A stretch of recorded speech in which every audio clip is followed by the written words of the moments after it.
Good morning, good afternoon, good evening, greetings, and wherever from the globe you're joining us from, welcome to SIDS Talk Plastics. My name is Saeed Hamid, Ocean Advisor to the Alliance of Small Island States. SIDS Talk Plastics is a series of webinars focused on the issues of importance to small island developing states in the negotiation of an international legally binding instrument on plastic pollution, including in the marine environment.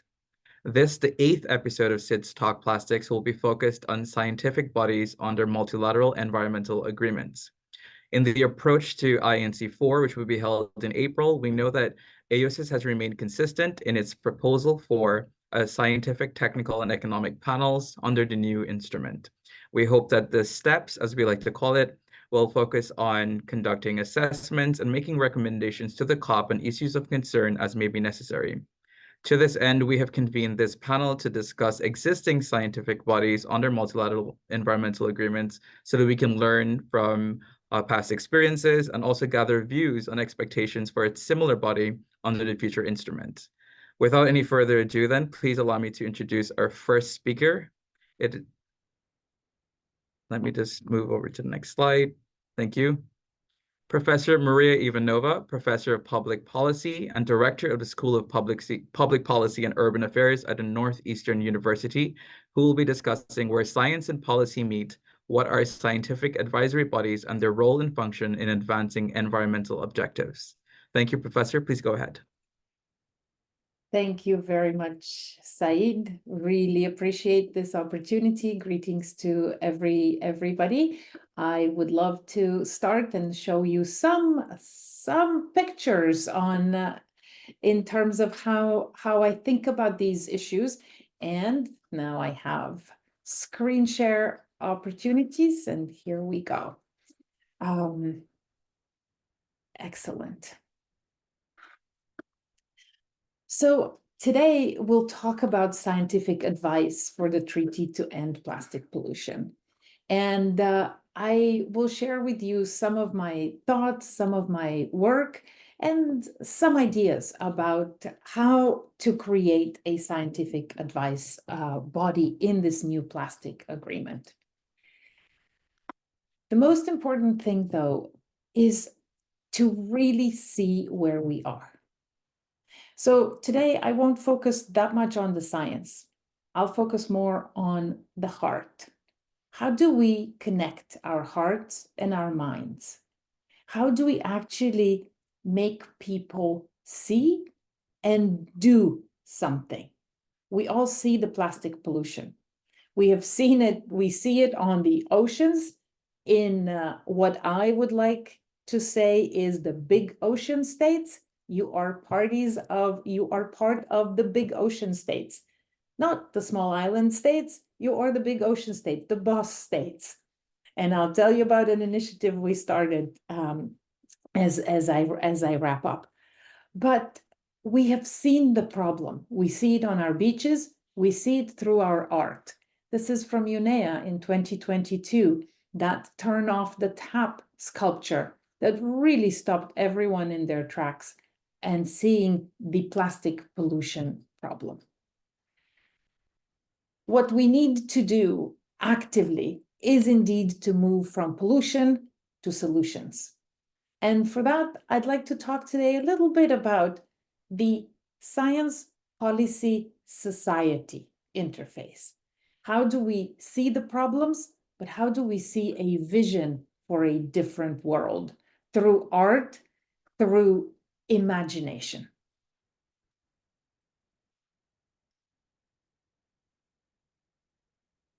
This is all part of a series of dialogues, global environmental governance dialogues that I had been convening from the 1990s until today.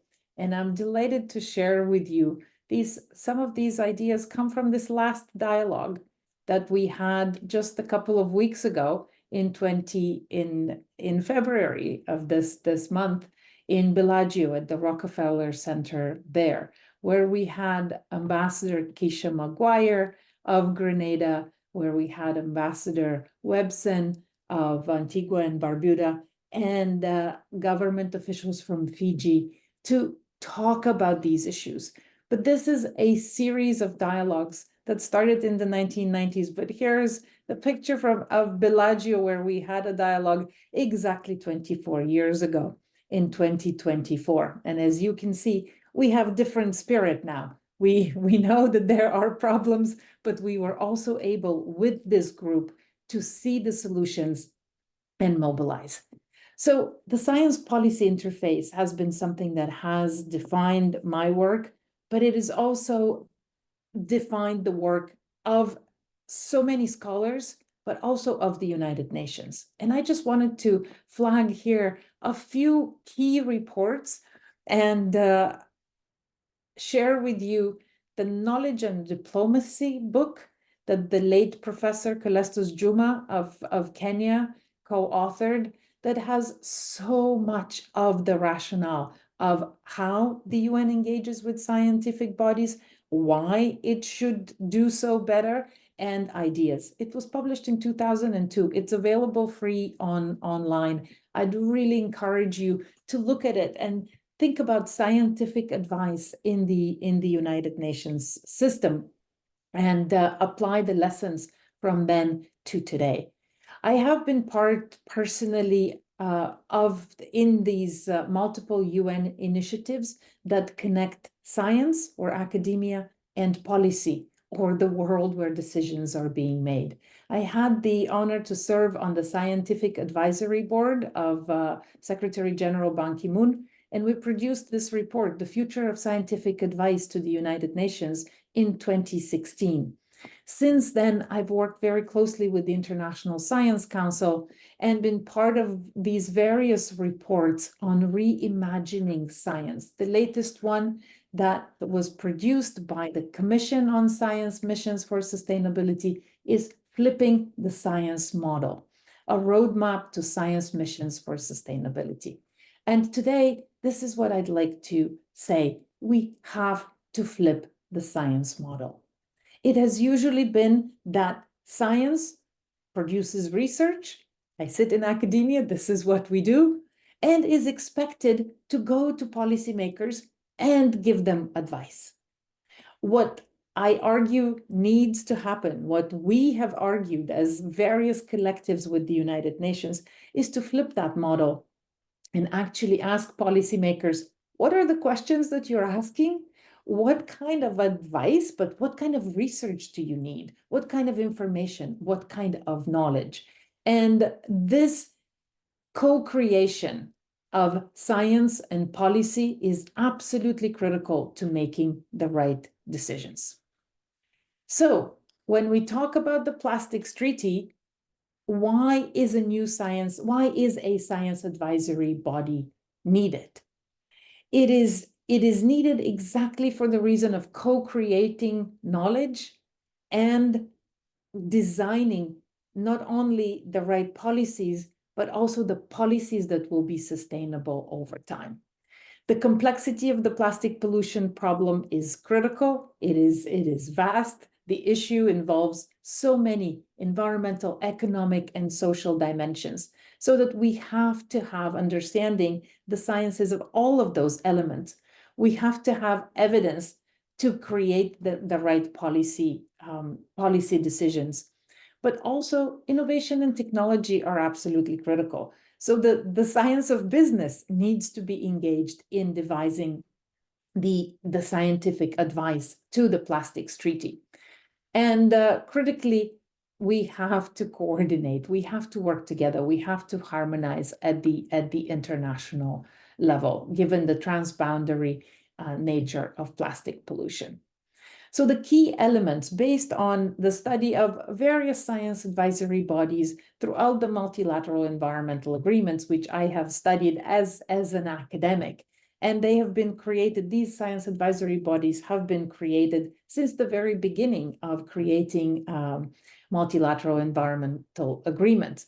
But for the plastic pollution science advisory element to work, we have to have interdisciplinary expertise. The plastic pollution is very complex. It cannot be solved with one discipline alone.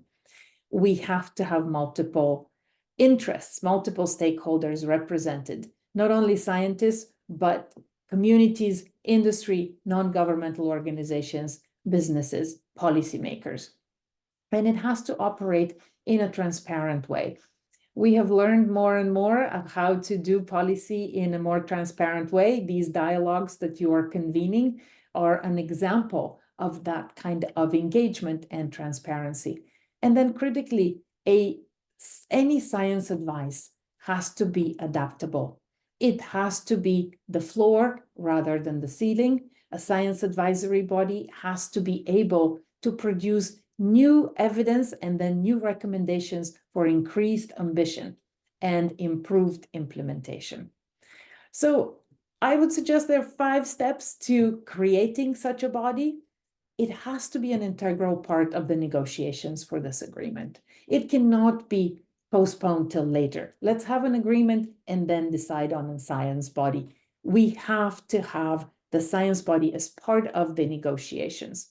And then the selection is always a key issue. Who gets selected? Who are the scientists? Who are the policymakers? It has to be transparent. It has to be a process that is much more collaborative and engaging.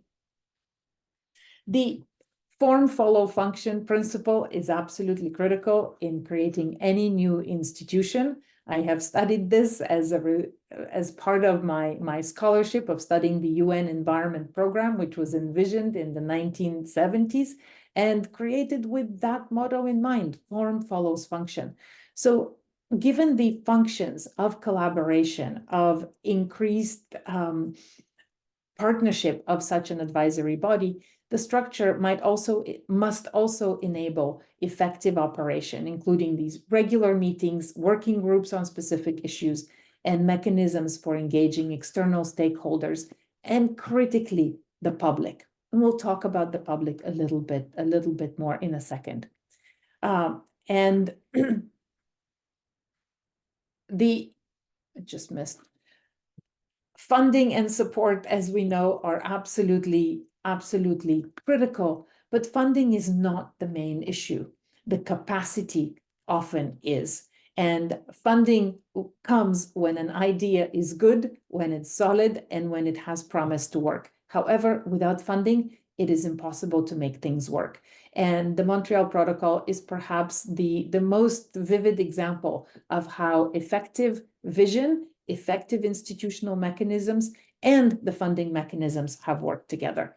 And then it is critical to integrate into policy making.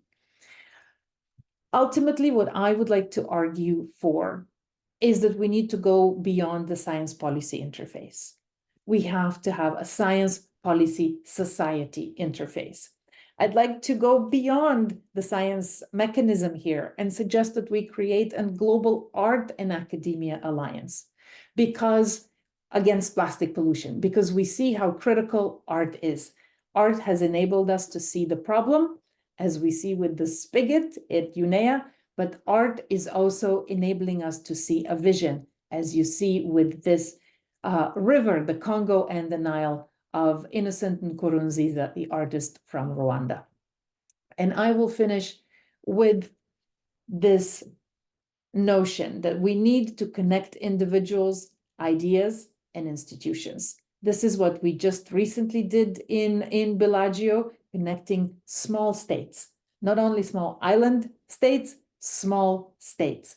And as a result, we've actually initiated the Big Ocean State Initiative. So the BOSSI initiative, where small states have a big voice in the international arena. Thank you.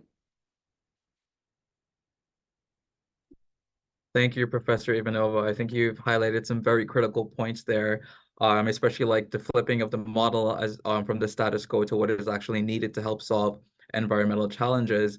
This is one thing that we've seen with, for example, the scientific, technical, and economic panels being proposed by AOSIS to ensure that there's a multidisciplinary approach. We know that the plastic pollution issue is a multifaceted issue and very complex, especially for small island states. There are also economic issues to unpack. And the science on impacts of plastic pollution continues to evolve and change every day. So I think it's very important to ensure that we take a multidisciplinary approach to such a body. Thank you so much again. I will now move on to our next speaker. Dr. Victorine Pinas on the role of scientific bodies in practice. I will be sharing her slides from my end. So Dr. Victorine, please proceed. Thank you, everyone, and welcome. My name is Victorina Pinas, and I'm from a small state, as my previous speaker said. I want to just go through all this and the role of the scientific advisory bodies and what they do in practice. Next slide, please. Yeah. The definition of the scientific advisory bodies, the importance of the evidence-based decision-making. The advisory scientific bodies are there because, as I can see in my own country, we don't have such a body. And as my previous speaker also mentioned, it's very important to have these bodies and free of politics and free of so that the scientific community is free to explore and also voice the problems. And in my country, I really encounter these problems that you're actually not really allowed to voice the problems. You have to think twice before you say something. So it is very important that we have a room for evidence-based decision-making. Next slide, please. So the purpose of these scientific advisory bodies is to provide experts, and those will advise the policymakers. But then we have this problem that the policymakers don't look at the big picture. They only go that far as they as the politics reach. And I am a scientist, so I evaluate scientific evidence. I advise on the basis of my peer review and the scientific evidence, and I'm informing and guiding public policymakers and politics bodies how the science works and how we can tackle problems like plastics. Next slide, please. So you have these advisory bodies, which are the national scientific advisory bodies. You have this international, as my previous speaker also said, and you have these specific industry-specific scientific advisory bodies. As I said before, we in my country don't have none of this. So we are actually only looking at abroad and see what is being done there and what is going on there. And at this moment, I'm very happy and pleased that we can join webinars like this and that we can also voice what we are encountering in our country. But these bodies and these national scientific advisory bodies of other countries and the international scientific advisory bodies help us to think and how to start our own advisory body, which is very important. Next slide, please. So the key characteristic of an effective scientific advisory body should be that you should, as a scientist, you should be independent and impartiality. And you need scientific expertise and diversity, which is a problem in my country because we don't have that much of expertise. And again, the politics is interfering because, if there is a new government, you get new people, and those are not qualified, but they are sitting on the chairs of the scientists and are dealing and making policy. So this is a circle which we have to break through, and I hope that I can get tools to make this happen.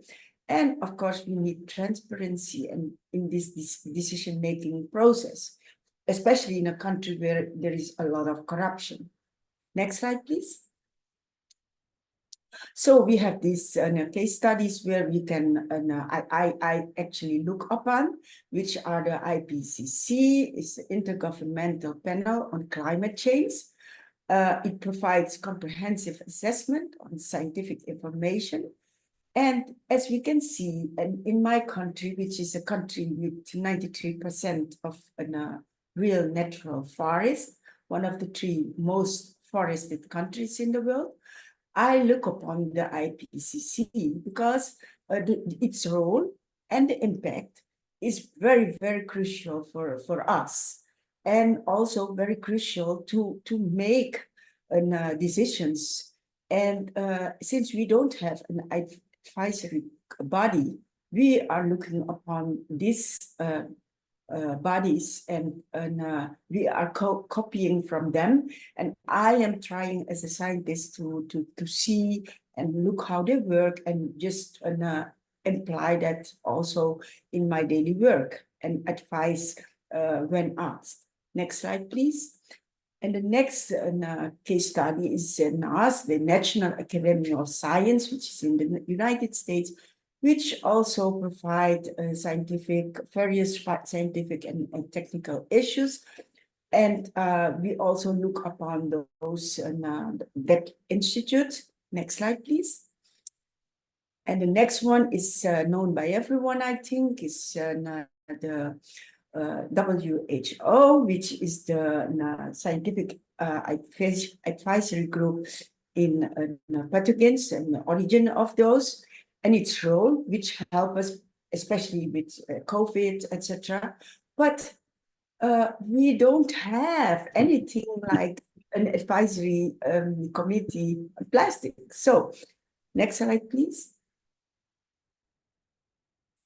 So what I propose is collaboration with policymakers, but also policymakers from other states, small states and small islands also surround us, and establishing an effective communication channel, which facilitate dialogue between the scientists and the policymakers, but also to learn me as a scientist how to cope with an organization and policy and the politics here in my country, and which can ensure timely delivery of accurate information, which I deliver, but doesn't come where it should, where it belongs. Next slide.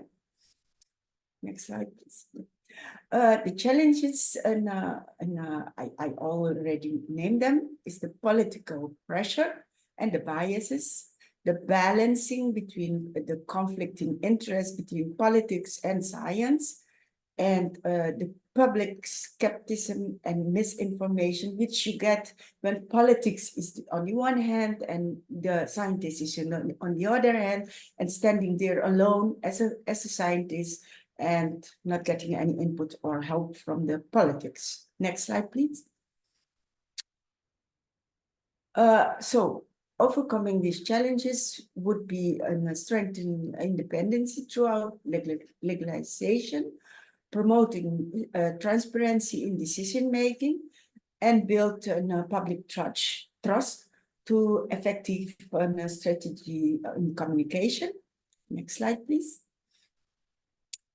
And the impact of this of the public health, which I think in my country is the CDC, the World Health Organization, NID, FDA, and ICIP. Those are the ones who where the politics in my country looked upon. But when I talk about something like plastic and those advisory bodies, I don't see them. Next slide, please. I'm almost at the end. So the impact on the public health is that we should have these scientific advisory bodies, and inform policies and interventions which can be helpful. Next slide, please. The ethical considerations should be taken, and we have these dilemmas because those the committees don't work with each other. So there is something like that we should recommend this to be an ethical, that we have also this ethical. And next slide, please. So we have to see future trends. We have these ethical dilemmas in scientific advisory bodies, and the role of this, the ethics, and ensuring accountability and responsibility. Next slide. So also the scientific advancement in data analysis, international collaboration and information sharing, and adaptive strategies for evolving challenges. Next slide. So the recommendation, which I also state here, is strengthening the independence, investing in continued professional development, and enhancing public engagement and education. Next slide. Which is, I think, the last one. Integral role of these scientific advisory bodies is evidence-based decision-making, useful specifically when applied on pure scientific, and being unbiased is a challenge. Thank you. Thank you, Dr. Victorine, for a very comprehensive overlook on some of the models of scientific bodies, including on the national level. I think you provided a lot of food for thought, especially as it relates to transparency, independence, and scientific expertise, and the importance of diversity. So thank you so much for that. We'll move on now to our next speaker.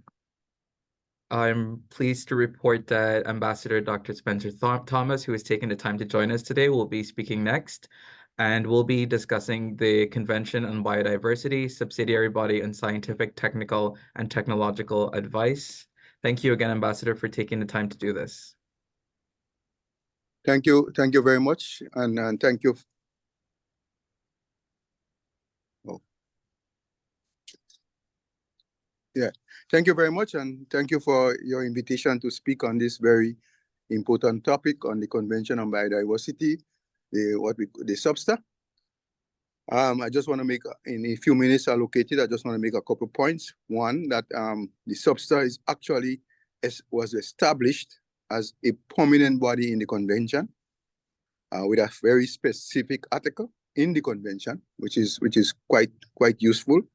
It was foreseen that body would have been required even before the convention was ratified by anyone. It was given a clear mandate. I think it was Article 25 of the convention. A clear mandate from the convention to advise on scientific, technical, and technological advice relating to biodiversity conservation.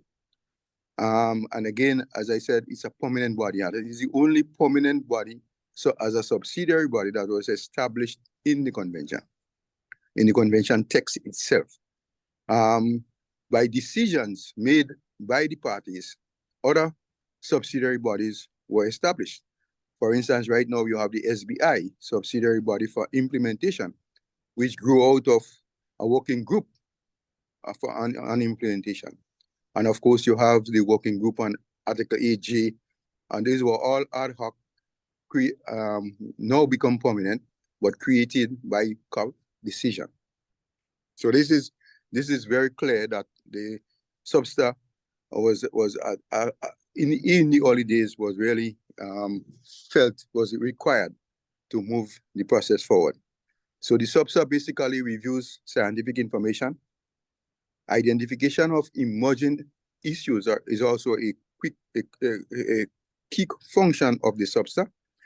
And again, the SUBSTA ought to make recommendations for the effectiveness of the implementation of the convention. I think the second point here, apart from as an permanent established body in the convention, I think scientific bodies within the convention is necessary. It's necessary to have a scientific body within the convention, but I don't think it is a sufficient condition. I think we need independent science and independent assessments.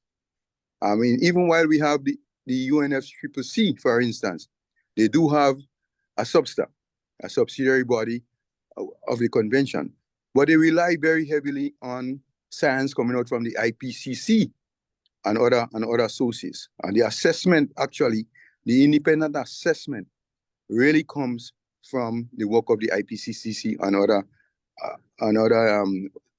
scientific bodies, primarily the IPCC. Also, a few years ago, IPBES, ICPES, was created to do the same for biodiversity.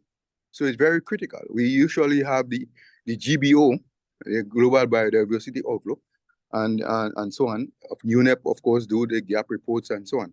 All quite important assessments. But now you have now, in addition to the substance of the CBD, you have now the work of the IPBES.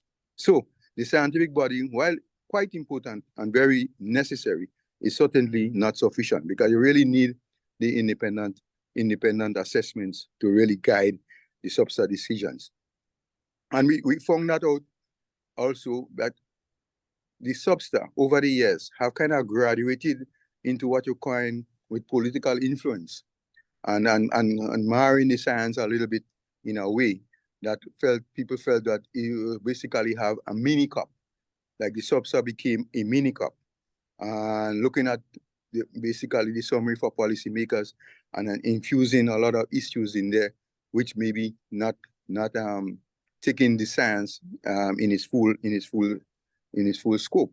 So the question of having independent science is very, very critical, and it reduces the need to politicize the situation, and it also makes clear the issue of policy relevance versus policy prescriptiveness. So in a way, I think there have been some challenges in the substance prior to the creation of IPBES. And I think that is a very critical issue as we go forward. Because as we look forward now, we see that all we need is evidence-based. We see also that these issues are interdisciplinary in nature, requiring a whole range of talent from different places, different disciplines. We see that things are linked. A lot of things are interlinked, even when we look at the Sustainable Development Goals, and we see all of those interlinkages requiring interdisciplinary and multidisciplinary approaches. And we believe that having independent science and independent subsidiary scientific bodies will be very critical. And my final point is, you also need to remember that there is also the science, but there's also the indigenous people's knowledge and the citizen science, which also plays a quite important role as we move forward in our development. And again, I think we also have to take that into consideration. And this is a critical pillar of the IPBES as we move forward. So my call is that you need the subsidiary body to be established in the convention. You also need independent science for the assessment, and you also need to take all scientific knowledge and non-scientific knowledge on board as we move forward. So this is my few minutes. Thank you.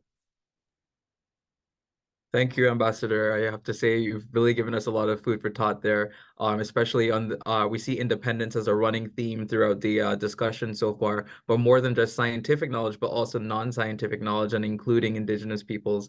I think that's a very important point to raise. Thank you again. I would just like to remind everyone on the call to use the Q&A feature for any questions for our panelists. And we will now move on to our next speaker, Mii Herman, Senior Environmental Partnership Coordinator at the National Environment Service, Cook Islands. Mii will be talking about the role and function of the Technology and Economic Assessment Panel of the Montreal Protocol. Please proceed. Thank you. Kia ora and morning, everyone from beautiful Rarotonga. Thank you, Said, for the introduction. Just a brief background on the work that I do here at National Environment Service. I am the project coordinator for the Montreal Protocol, and I also manage national waste projects here in the Cook Islands. We also work closely with stakeholders, other government agencies, NGOs, traditional leaders here in the Cook Islands, as well as the private sector. Last week, I attended the Pacific Preparatory Meeting for the Pacific Meeting for the 4th session of the INC, as well as the Jeff Islands in Auckland from the 12th to the 16th. It was at this meeting where I shared a small fraction of the Montreal Protocol to participants and partners at the INC meeting. Just a little backstory how the scientific assessment panel and economic panel under the Montreal Protocol was developed. As most of us will know, Montreal Protocol is an international treaty that was designed to protect the ozone layer by phasing out the production and consumption of ozone-depleting substances. The protocol was negotiated and adopted in Montreal in 1987. It was based on research and data collected by scientists that a scientific panel was to be established to assist with the ongoing work within the Montreal Protocol. The main purpose of the SEEP, so it's the SEEP panel, was to assess the state of scientific knowledge on ozone depleting substances and their potential impacts on the ozone layer. The SEEP consists of experts, scientists from various countries who are selected for their expertise in atmospheric chemistry, physics, meteorology, and related fields to the ozone layer. The panel typically includes experts in both natural and human-induced ozone depletion processes.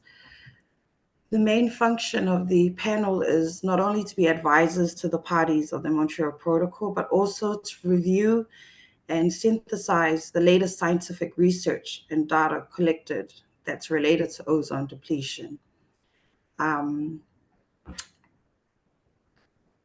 Within the year, the parties meet first half of the year, the OEWG. Then at the end of the year, we have the meeting of the parties. Whatever is put forward by any member states or any members of the parties concerning, environmental impacts, as we know, the world keeps changing. With those changes comes technologies, introductions of innovations and all of that. So they're there to, whatever the parties need, of course, it needs to be justified and reasonable and within the funding mechanisms that's already in place, which is the Multilateral Fund. There is a process how you go forward with doing that. And that is their primary job. You give them a task and they're expected to give an update at the next OEWG, or where groups, the open working groups, can discuss further, find common knowledge, communicate with other countries who are also experiencing, depending on what the issue is at hand. And we hope that the team comes up with solutions. Most times they do, which is great for us. As well as these include doctors based on human health. We don't just cover the environmental impact, but also human health, which is really good to have. And these are all private doctors who come together because they see the seriousness and the impacts, human impacts that we are experiencing with climate change, the ozone hole, and etc.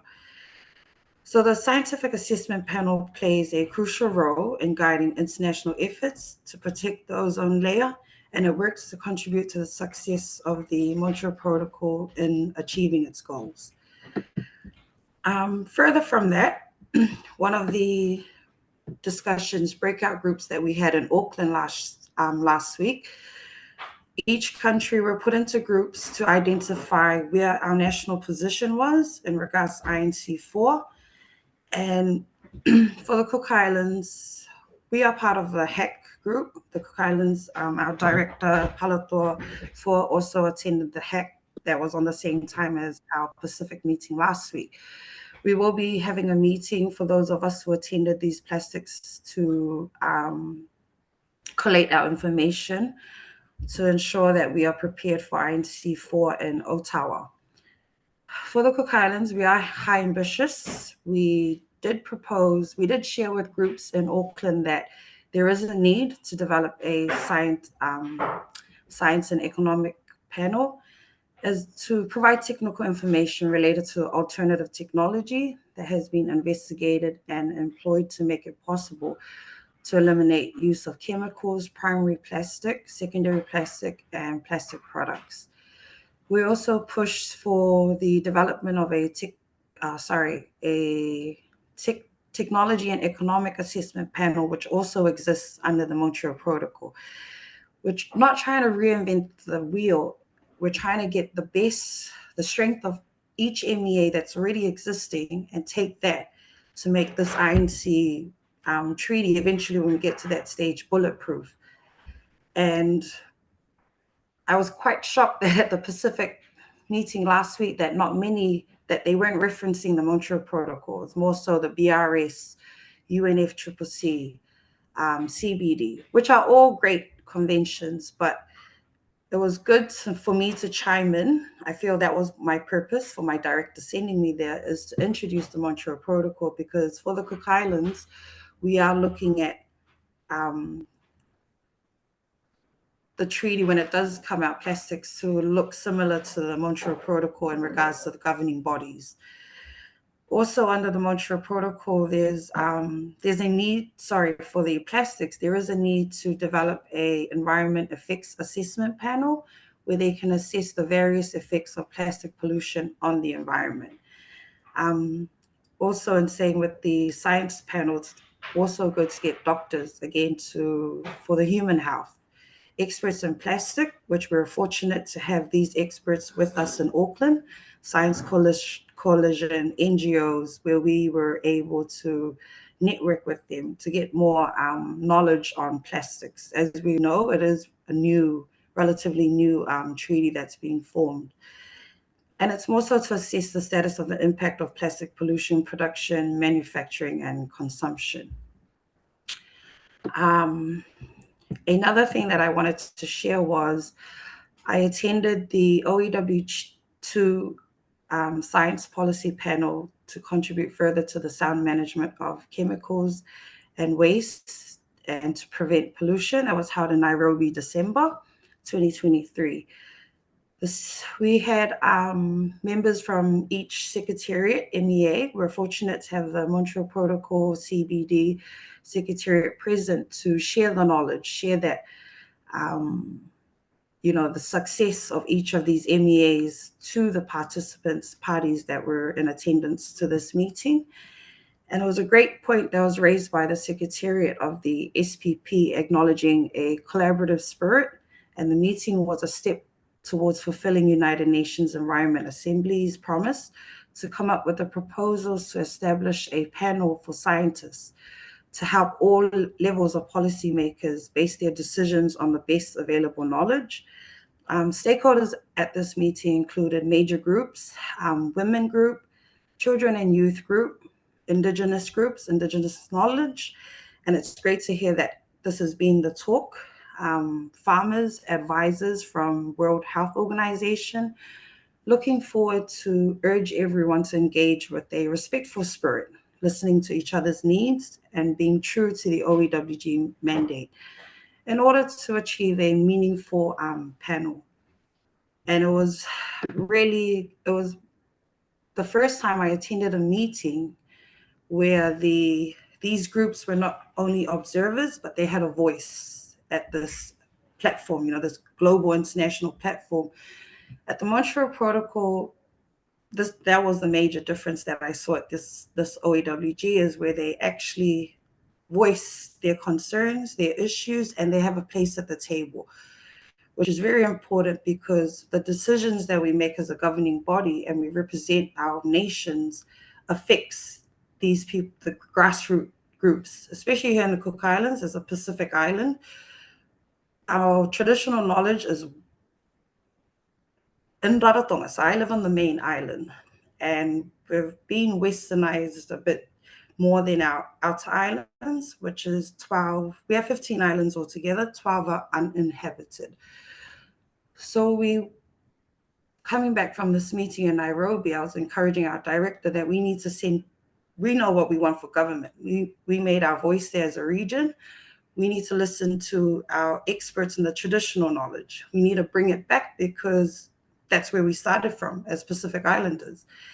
And it's because of this, the world today, technology, influence, lifestyle, it's changing. It's affected our environment, both in the land and sea, in the ocean. So it's, hopefully I got across our director because he pushes us with, how do you say, with upskilling our knowledge as a government agency. However, we always refer back to NGOs, you know, for other expertise, and we depend on them to work in synergies so we can deliver the best outcome for our small Pacific Island. And we need to take, I guess government needs to make it a priority to not only send for nominations, we only get one nomination, of course it's government, but we need to also take these experts with us to help push both agendas, you know, going forward, because it's not just government making the decision in the end, it's our traditional leaders, it's, you know, it's our people, grassroots, crop groups and all of that. So it's important that all voices are heard. If that can't happen, we always have stakeholder meetings prior to going to these meetings so they're informed, because eventually when legislation comes into place, consultation is key, communication is key when wanting to push government agenda. It's always good to have everyone on board to ensure that it's smooth sailing going forward. And I think I'm going off topic, but I think that's it from me. Thank you, B. I'm very passionate to go on and on. No, you're Thank you're you. fine. You're really highlighting some very important points, and especially the importance of stakeholder consultations. And it even goes back to the ambassador's comments on including even non-scientific knowledge. And even some of the questions we're seeing in the Q&A relate to the kind of the capacity even for SIDS to participate on scientific advisory bodies, which is a huge point to raise as well. So thank you. Without any further delay, then I will now hand over to Jessica to give us some lessons learned and experiences with scientific bodies. Thank you, Jessica. Thank you, Said. There are so many things that I want to talk about, many of which have come out of this conversation. So, oh, I didn't, yes, sorry, this is, sorry, Said, I thought you were showing my slides, but anyway, this is fine. So basically, I think a couple of key things, I think Maria framed it really well when she first discussed how plastics pollution is not just a scientific problem, but it's a science policy society problem that we need to be thinking about. And I think as we build our science policy or science advisory body, there needs to be some way to really incorporate these different voices that other people have mentioned, including, you know, indigenous knowledge, traditional knowledge, the knowledge of local communities. And this shouldn't be an afterthought. This is something that should be designed into the process from the very start so that we definitely have a channel for all of these different perspectives to feed into the discussions. And your comments about the Montreal Protocol, I think really highlight the importance of having potentially different panels that can speak to each other. So maybe we're not thinking of just one body, but we're actually thinking of multiple bodies of natural scientists, social scientists, people from the humanities, people who are bringing different kinds of expertise and have a formal channel. And then those bodies can potentially speak to each other and provide a more comprehensive assessment of the problem. I think we really see with plastics in particular, this is so embedded. We have some great examples of science advisory bodies to draw on, but I don't think that there's one that we can just model exactly. I think we need to create something new, drawing on the strengths of many of the bodies that we see. Several people mentioned independence and the importance of having kind of protected science, I think, that's going to feed into policymaking. There's extensive scholarship on whether science really is ever independent or neutral. I don't think it is. I think the questions that we ask, you know, the range of options we're considering, they're all within a particular context. And so it's important to think about that, I think, head on as we're designing a science advisory body or system of some kind. But there are specific things that can be done, and I think to kind of enhance the independence of a body. And I think the POPs Review Committee is a great example to draw on. When we look at that, we see that in that case, the POPs Review Committee to the Stockholm Convention, which Victorine spoke to, they have done a number of things to ensure that the experts who sit on that body are not necessarily representing country interests, but are presented as independent experts working in their personal capacity. And I think that they have just done a really stellar job of that. And part of it is culture. And this may seem quite small, but I think it's actually quite important. In that committee, for example, people are referred to by their first names, not by their country affiliations. And so it builds sort of a camaraderie and a trust. There's a culture in which people are learning from each other. There are different disciplines represented on the committee. And there's a lot of sharing of knowledge and expertise and helping people to sort of build together towards a collective understanding of a problem. It's really valuable. Typically in those meetings, people sit in a U shape. Again, this may seem like a small detail, but I don't think it is. I think it's really, really important. It's reinforcing that this is a committee of experts and they're working collaboratively and they're not there as negotiators. So these are sort of important details, I think, to consider in the design. One other thing the POPs Review Committee has done really well is to incorporate the experiences of observers. And this is also something I think is really fundamental. And so part of that is bringing invited experts in at times, which is, a different role, but to fill knowledge gaps, that's really valuable. But historically, observers have been really engaged in the work of the POPs Review Committee, participating in intercessional work, participating in contact groups, and so on, and being able to share their knowledge. And I think that is something that people could review and kind of build on, that sort of trust that comes and being able to draw on different experiences. I remember just one example when Pop Rock was considering PFOA and they had a firefighter come. Victorine's nodding, you remember this? Yeah, and so they had a firefighter come and just talk about the actual experience of being a firefighter and the exposure that you get. Totally changed the committee's understanding of possible recommendations. It was really, really valuable. So I think things like that are really important, building that in. And then finally, I just have 2 quick points to make because I want to leave time for questions. But making sure there's a robust procedure for dealing with conflicts of interest. I mean, we've seen this across many different processes. Obviously with plastics, this is going to be really important. And so there are different models that can be drawn on to think about, what's the best way of ensuring that people are upfront about their engagement with the issue. This isn't necessarily about excluding people, but more just being very clear about where people are coming from, what their interests are, what the interests of their countries are, and so on. And so that you can really be clear about that and then take everything with that sort of contextual knowledge. And finally, I think this is one of the most interesting points, is to think about the rules for decision-making within this body. And obviously we have very different examples. The IPCC obviously approves its assessment reports by going sort of line by line and achieving consensus on everything.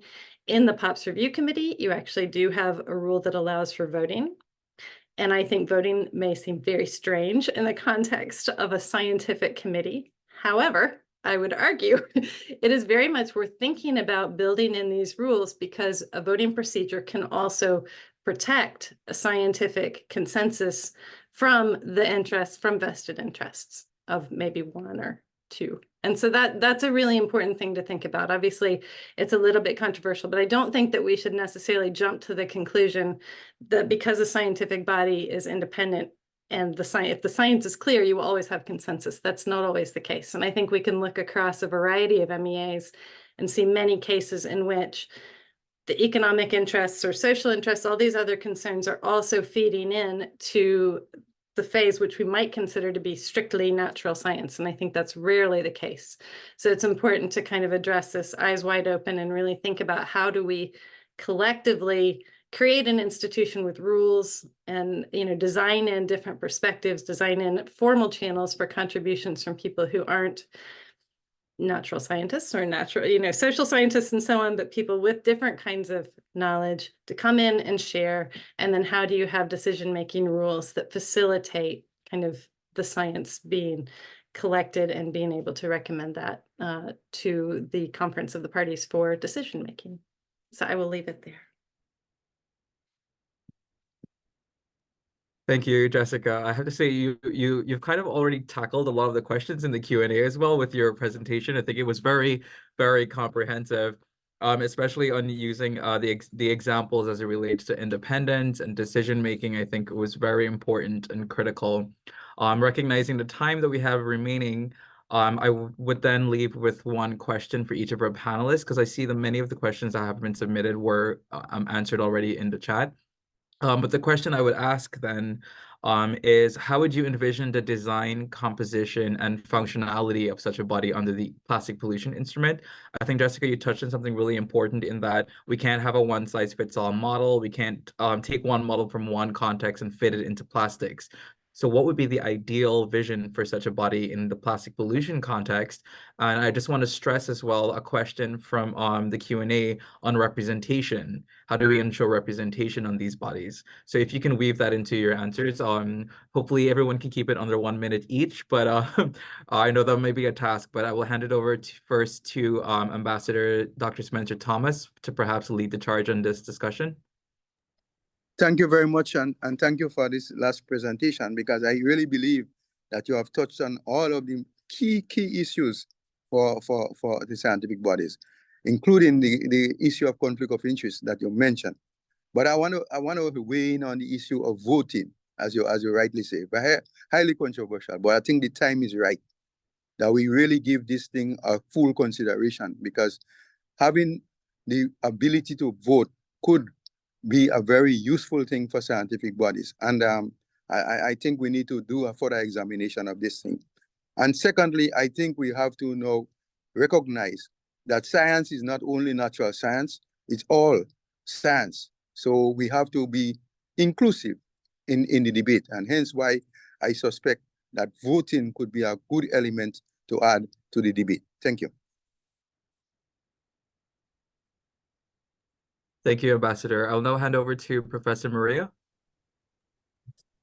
Thank you, and let me build on what Ambassador Spencer was saying. Science is not just about the natural science.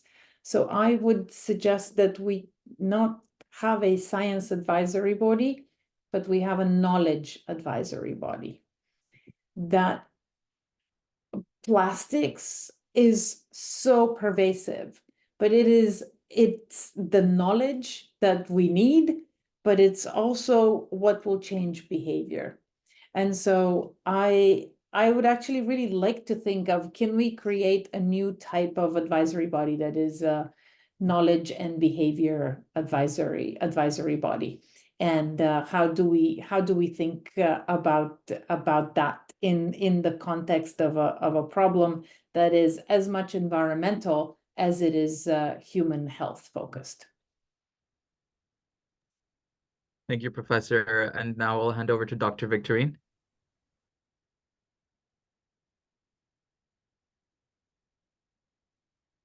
You're muted. Victorine, you're muted. Yes, sorry. I want to echo what the ambassador said, and also what Maria, but especially what Jessica mentioned of the pop rock and pop RC. Actually, we need this voting, but I think also these intersessional working groups, which work perfectly well, and also especially the observers.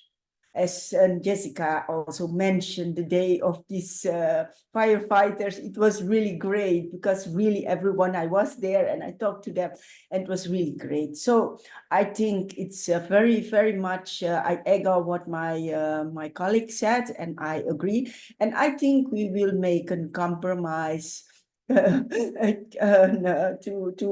make this an advisory body and establish it. And I think with all the great minds, we can do that, and we will succeed in a great advisory body for plastic. Thank you. Thank you, Victorine. That is certainly the hope. And finally, our last word from Jessica for today's session. Well, I think potentially there's so many different areas of knowledge and areas of expertise that will need to play a role in policymaking on plastics. And I do wonder if the Montreal Protocol is a good starting point for considering the ways in which you can create different bodies that come together and speak to each other. And I really like the idea of a knowledge body. I think that's really valuable. So thank you very much. Thank you, Jessica. And that brings us to the end of today's session. Thank you so much for joining, everyone. The recording will be available on the AOSIS YouTube playlist for SIDS Talk Plastics. And have a great remainder of your day. And if it's at night, have a good rest. Take care, everyone. Thank you. Bye-bye. Thank you. Bye. Thank you.